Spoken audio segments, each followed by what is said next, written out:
దండకారణ్యంలో మావోయిస్టుల వేట కొనసాగుతుంది. రోజుకు కొంతమంది చొప్పున మావోయిస్టులు నేల కొరుగుతున్నారు. ఇందులో టాప్ కమాండర్లే ఉండడం మరో షాకింగ్ న్యూస్. మరి ఇంకెంతమంది కాకీల కన్నుగప్పి అడవుల్లో తలదాచుకున్నారు? వారిలో ఎంతమంది లొంగిపోయేందుకు సిద్ధంగా ఉన్నారు? వరుస ఎన్కౌంటర్లతో దద్దరిల్లుతున్న అరణ్యం. ఒక్కొక్కరుగా నేల కొరుగుతున్న మావోయిస్టులు.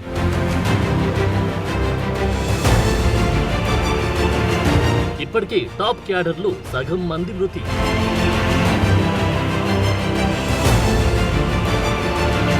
మరి మావోయిస్టు లీడర్లను మిగిలిన వారు ఎంతమంది?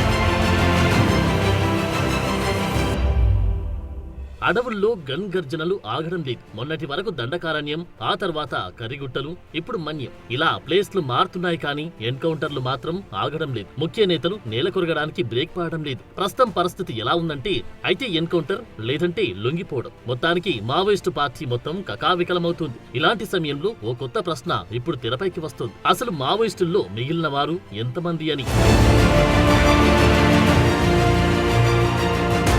మావోయిస్టు పార్టీకి గుండె మెదడు లాంటిది కేంద్ర కమిటీ. పార్టీ దశ దిశను సూచించేది ఈ కమిటీ. ప్రస్తుతం ఈ కమిటీ సభ్యులే టార్గెట్ గా ఎన్కౌంటర్లు జరుగుతున్నాయి. నంబాల సోదరుడు ఇడ్మాతో సహా అత్యంత కీలకమైన నేతలు ఇప్పటికే హతమయ్యారు. ప్రస్తుతం కేంద్ర కమిటీలో ముప్పాల లక్ష్మణరావు అలియాస్ గణపతి, తిప్పిరి తిరుపతి అలియాస్ దేవ్జీ, సంగ్రామ్, పాక హనుమంతు అలియాస్ గణేష్, పసునూరి నరహరి అలియాస్ విశ్వనాథ్ ఇంకా యాక్టివ్ గానే ఉన్నారు. దేవ్జీ మినహా మిగిలిన వారు ఎలా ఉంటారో కూడా బ్రహ్మ ప్రపంచానికి తెలియదు.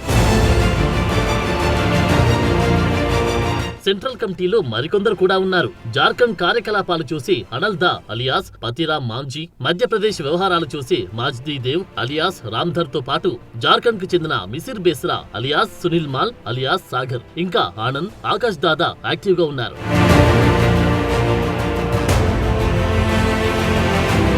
వీరంతా సెంట్రల్ కమిటీకి చెందినవారు. ఇక తెలంగాణ స్టేట్ కమిటీ విషయానికి వస్తే దామోదర్ అలియాస్ బడే చుక్కారావు, ఆజాద్, కంకనాల రాజ్రెడ్డి అలియాస్ వెంకటేష్ కూడా ప్రస్తుతం యాక్టివ్ గా ఉన్నారు. అంతేకాదు దండకారణ్య బెటాలియన్ కమాండర్స్ వరుసదేవ, రింగు దాదా, ఊకి కల్లు, లక్కుతో పాటు దండకారణ్య కమిటీకి చెందిన 400 మంది సభ్యులు ఇంకా యాక్టివ్ గానే ఉన్నారు. సో ఓవరాల్ గా చూస్తే మావోయిస్టు పార్టీ ఇంకా అనుకున్నంత బలంగా లేకపోయినా బలహీనంగా అయితే లేదు. కానీ వీరి మోరల్ మాత్రం దెబ్బతింటుంది అన్నది మాత్రం వాస్తవం. ఎందుకంటే సైన్యం ఎంతమంది ఉన్నా వారికి దిశానిర్దేశం చేసేవారు లేకపోతే వారి పరిస్థితి అగమ్య గోచరమని చెప్పాలి. ఇప్పుడు మావోయిస్టులది కూడా అదే పరిస్థితి. ఇప్పటికే చాలా మంది అగ్రనేతలు అడవిని ఆయుధాన్ని వదిలి జనజీవన స్రవంతిలోకి వచ్చేశారు. మిగిలిన వారిని కూడా ఆయుధాలు వదిలిపెట్టాలంటూ సలహాలిస్తున్నారు.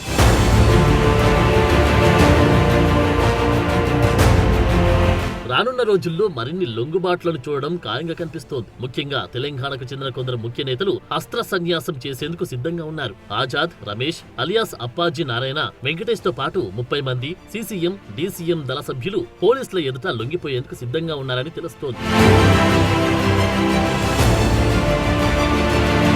వరుస ఎన్కౌంటర్లతో ఇప్పుడు మావోయిస్టులపై ప్రెషర్ పెరుగుతుందని క్లియర్ కట్ గా అర్థమవుతుంది. ఆయుధంతో కొనసాగితే ప్రాణాలు పోతాయని చెప్పకనే చెబుతున్నాయి భద్రతా బలగాలు. మరి ఇకపై మావోయిస్టు పార్టీ భవిష్యత్తు ఎలా ఉంటుందో చూడాలి.